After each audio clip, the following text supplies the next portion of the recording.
Xiaomi 17T Pro katanya flagship, tapi ya gitu. Halo Sobat Tekno, gimana kabar lo hari ini? Semoga selalu sehat dan banyak rezeki. Kali ini gue pengen unboxing smartphone terbaru dari Xiaomi ya. Kemarin kan Xiaomi tuh launching dua smartphone ya, Xiaomi 17T dan 17T Pro. Kalau yang 17T gue udah unboxing kemarin-kemarin dan sekarang kita bahas yang 17T Pro-nya. Nih, boxnya kayak gini nih, warna putih polos aja, Xiaomi 17T Pro. Ini harganya mulai dari 11,5 juta ya, 11.499.000. Untuk yang varian 256 GB storage-nya. Spesifikasi unggulannya lo bisa lihat di sini, udah pakai Leica ya, Leica 5 kali optical zoom, terus baterainya lebih gedean daripada 17T biasa. Ini udah 7000 mAh dan ngecasnya 100 watt. Terus juga dia bisa ngecas pakai wireless juga lagi. Layarnya lebih besar ya, 6,8 inch, udah 144 Hz, jadi layar kelas gaming. Chipsetnya udah chipset flagship MediaTek Dimensity 9500 dan ini udah Xiaomi Hyper AI, jadinya untuk AI-nya pasti mantap banget. Dia juga yang gue punya ini warnanya di violet ya, 12 GB RAM dan storage-nya 512 GB. Ini harganya 13 jutaan ini. Cuma 13 juta tapi masih kembali dengan spek kayak gini. Lo bisa cek link di deskripsi video ya. Udah mending langsung kita unboxing aja ya. Isi kotaknya apa aja kita lihat bareng-bareng. Pertama dapat kartu ucapan terima kasih dari Xiaomi. Terus di kompartemen berikutnya ini kita dapetin ini ya, seperti biasa ya, colokan kartu yang bentuknya sederhana kayak gini. Kemudian di kompartemen berikutnya di sini dia ada buku panduan penggunaan kartu garansi. Kemudian ini ada softcase yang warnanya nih softcase-nya tuh warna abu-abu ya, dan bagian dalamnya sini tuh ada seluruh garis-garis biar nggak gampang lengket gitu ya. Terus ini dia HP-nya, nanti kita bahas lebih lanjut ya. Kemudian di kompartemen berikutnya kita dapat kabel charger. Ini kabel chargernya agak berantakan nih karena memang udah pernah di unboxing sama orang lain ya. Dan ini kita dapat chargernya. Ada chargernya 100 watt chargernya, tapi chargernya masih USB-A ya, belum C2C. Ya gitu deh. Oke, kita sekarang ke HP-nya, diulang lagi nih di kertasnya nih. Leica 5 kali periscope zoom, terus dia baterainya 7000 mAh. Ya pokoknya kayak gitulah. Kita langsung slotnya aja ya. Kalau nggak salah bisa nih selorotin.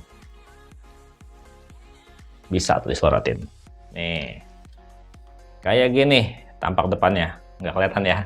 Tampak belakangnya dulu deh. Nah, ini yang gue punya ini yang warna purple. Ini keren banget sih warnanya. Bodinya bodi kaca dan ini framenya juga dia frame metal. Cakep banget loh. Bener-bener berasa mewah. Keren asli. Bener-bener sesuai harga ya, harga belasan juta. Harga berapa nih? 13 juta kalau nggak salah ya. 12.999. Kita buka aja stiker IMEI-nya ya. Terus disimpan, jangan sampai hilang untuk keperluan garansi. Asli desainnya cakep. Bener-bener desain yang mirip banget sih sebenarnya sama Xiaomi 17T yang biasa ya.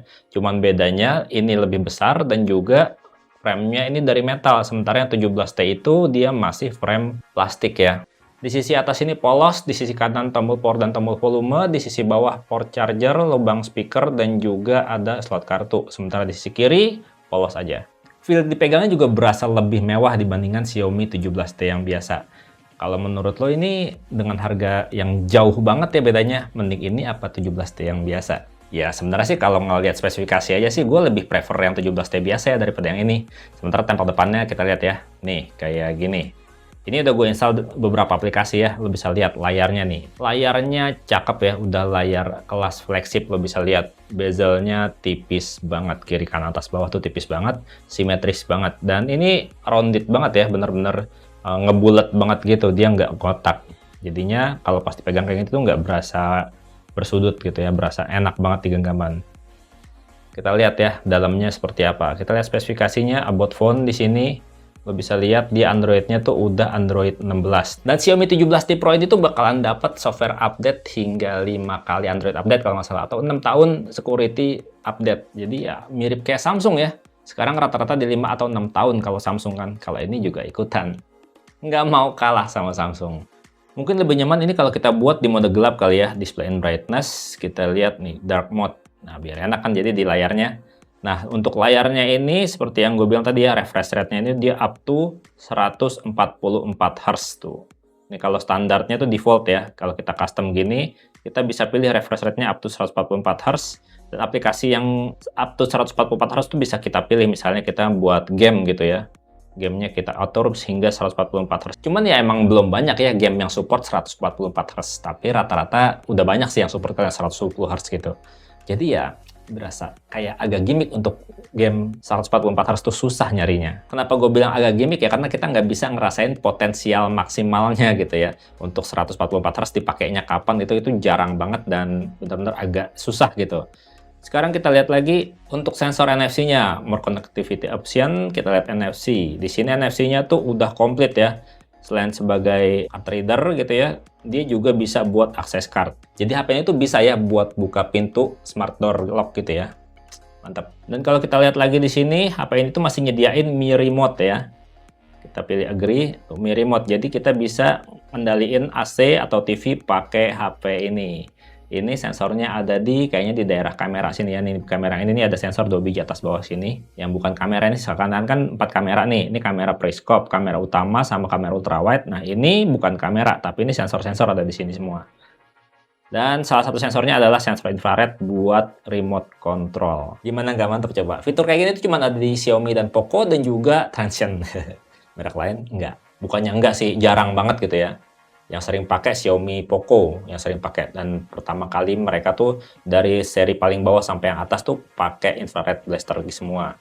Nah, untuk performanya sendiri HP ini kan pakai Dimensity 9500 ya, dan RAM-nya juga 12 GB gitu yang gue punya ini. Kita bisa lihat nih skor Antutunya segini. Waktu dites dia mencapai hampir 3 juta. Mungkin kalau misalkan secara optimal bisa 3 juta lebih ya. Cuma sayang pada saat waktu gua tes, suhunya tuh naik banget ya, mencapai 47 derajat. Ini, dan emang beneran sih, pada waktu selesai di tes benchmark tuh berasa cukup panas HP-nya. Apalagi ini kan dia metal ya, jadi berasa banget di genggaman panasnya. Nggak tahu deh nih kalau misalkan dipakai buat main game seberapa panas. Kalau dipakai buat foto-foto di luar ruangan nanti seberapa panas, nanti kita bahas di video reviewnya. Balik lagi ke HP-nya, di HP ini tuh udah ada fitur AI yang cukup banyak ya. Kita lihat di sini ada Xiaomi Hyper AI. Kita buka di sini, banyak banget ya, ada Gemini. Ini mah standar HP-HP Android, pasti ada Google Gemini-nya.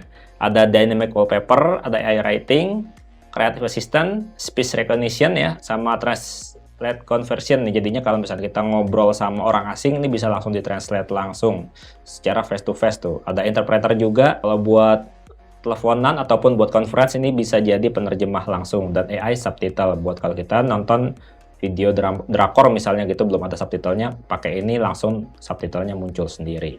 Dan nggak cuma itu sih, di bagian foto editingnya juga ada AI-nya. Ini kalau misalnya kita masuk galeri, terus kita pilih foto satu, terus kita edit di sini, dan kita atur di sini ada yang namanya create ya. Nah, di create ini kita bisa expand. Terus kita bisa erase, kita mau erase apa gitu, kita bisa erase. Terus sky buat ngerubah langit, ada efek bokeh dan juga cutout. Berguna banget ya buat ngebenerin foto-foto yang sebenarnya udah maksimal, cuman ada aja objek yang mengganggu gitu. Ini enak. Nanti kita bahas di video reviewnya lebih lengkap ya. Sekarang di bagian kameranya nih, kamera depannya ini udah 32 megapiksel. Sementara kamera belakangnya ini triple sebenarnya, cuman gayanya aja kuat kamera. Kalau yang ini bukan kamera ya, ini tuh sensor-sensor di sini. Yang paling bawah ini adalah kamera optical zoom 50 megapiksel. Terus salah satu dari ini tuh kamera utama 50 megapiksel ya, pakai sensor yang udah keren banget. Dan satu lagi adalah kamera ultrawide 12 megapiksel. Dan yang menarik adalah untuk perekaman videonya juga udah gacor loh. Bisa lihat ya untuk perekaman videonya di sini, dia tuh bisa di 4K 60 fps bahkan 120 fps tuh untuk 4K-nya. Kalau misalkan kita paksa lagi bisa naik lagi hingga 8K, tapi 8K-nya ini dia maksimal di 30 fps untuk kamera belakang. Sementara untuk kamera depan dia bisa di 4K 30 fps aja mentoknya. Sayang banget ya, nggak bisa 60 fps untuk kamera depannya. Dan ini ada sedikit sampel ya untuk hasil foto-foto dari Xiaomi 17T Pro ini. Ya belum bisa cerita banyak ya, karena emang baru gue pegang, baru gue buka. Asiknya nanti sih kita bahas di video reviewnya lebih dalam. Impresi awal gue sih ya, ini tuh bener-bener berasa kayak pegang HP flagship ya.